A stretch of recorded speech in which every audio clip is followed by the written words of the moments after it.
let me set the scene for you. It's January 2022. I'm searching on the internet, and I find out that the Women's March Madness is coming to Greensboro, North Carolina, which is approximately 45 minutes away from where I'm staying at. And so I call up my girl Abby and I asked her, she said yes, and we're having tickets and going down to the NCAA Women's Regional.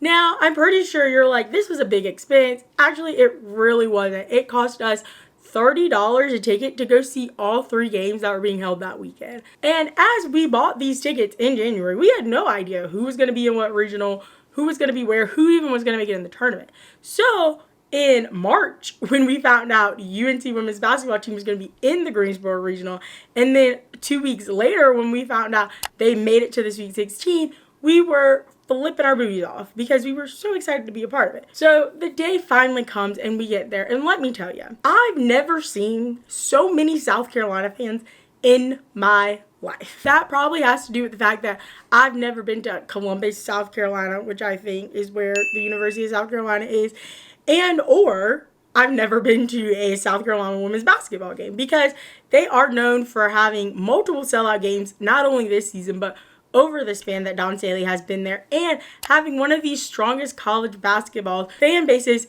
throughout the country. Because Lord, let me tell you, these people travel, and they travel in bunches. As the game was in North Carolina, again, 45 minutes away from the University of North Carolina at Chapel Hill, and all you saw was burgundy, red, black, Dawn Staley apparel, Asia Wilson merch. It was full-on Gamecock energy. So as you know, maybe someone who bought tickets 2 months before the event and they didn't know who was going to be there, you would think, maybe you should go see where your tickets are before you go to this game. Well, that thought never crossed my mind. And so when we got to the stadium and we saw where our seats were, we realized, 1, they were behind the team benches, and 2, specifically, they were behind the South Carolina team bench, in the heart of their family and friends section. We were just going for a good time. So like the seat selection, I was like, let's see how close we can get to the court.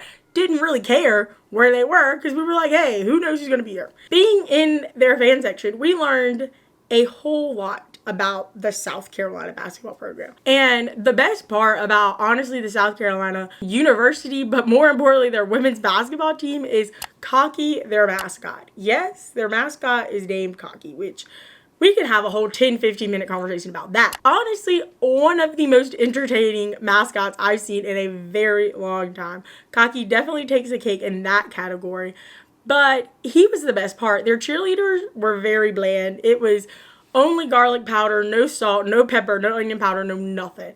As well as their band. Well, I don't know what was going on with the band. It was so bad. Like, they weren't playing songs people related to. But the South Carolina people were hyped. So I was like, you know, if you don't know any better, maybe you're not realizing this is not a good portion for what you're being served, babe. So the game starts, and I'm sitting there on my phone, you know, getting ready, getting prepared, and I look to my left, and I see the Carolyn Peck. Now, if you don't know who Carolyn Peck is, Carolyn Peck was the head women's basketball coach at Purdue, as well as she was the first Black female coach to win a national championship with that Purdue women's basketball team. And now she works as a broadcaster, analyst, commentator. I don't know the difference between all those words, for ESPN, as she was there to cover the game. Now, I didn't think Carolyn Peck was going to be at the game I was at. But, as you know, this game was in North Carolina. And she's going up these stairs and running to this bunch of South Carolina fans. Like, I felt some kind of way. I felt personally attacked by Miss Peck. If you're happening to listen to this, Carolyn Peck, please call me up so maybe we can, you know, fix this problem that we currently have. If you've never seen a South Carolina women's basketball game, usually they're cooking their opponent by midway through the second quarter, if that. So the fact that the Tar Heels were in it, they were playing, the game was close relatively the entire time. And I was believing going in. When we were like up points at halftime, I was shocked. I was ready to go. I was like, we're going to beat the number 1 team in the country. But as the second half started and we were like, okay, we might actually win this basketball game. And that's when some of UNC's shots just weren't falling down. And as the game went on, obviously South Carolina ended up winning the game. They moved on to the Elite Eight, moved on to the Sweet 16. at this time, I currently don't know if they won the national championship, but I would not be shocked if they did. I've been to a lot of basketball games in my life, but this basketball game felt different. Like, you could feel the pressure and you can feel the gravity of this situation and how, you know, every possession matters. And if a shot didn't go in, you could feel like the fan base go, oh, that was a missed opportunity. We got to capitalize. It felt so important every single trip up the court. That's right! That's in the way.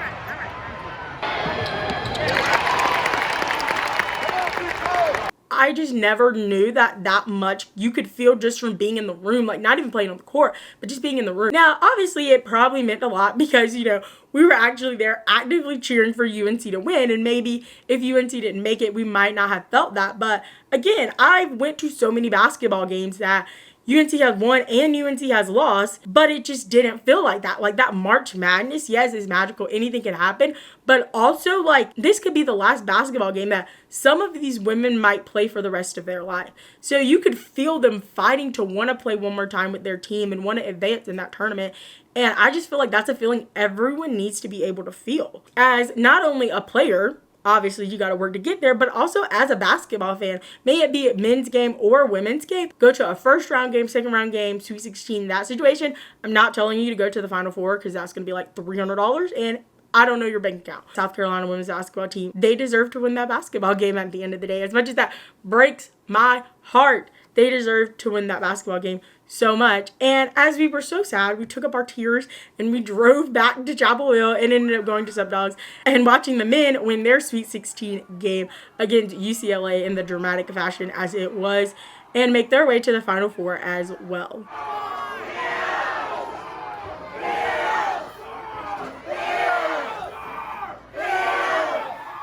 Well, if you like this video, make sure to go check out the last basketball game I took you guys to, and it was the men's UNC team versus Syracuse, as well as leave me a comment down below any other sporting events or games you would like me to go to next sports season, and make sure to subscribe and hit the bell to be notified every time I post a new video, which are on Mondays at 11 a.m. Eastern Standard Time. Give this video a thumbs up or a thumbs down because it's your thumb, and don't be afraid to join the convo.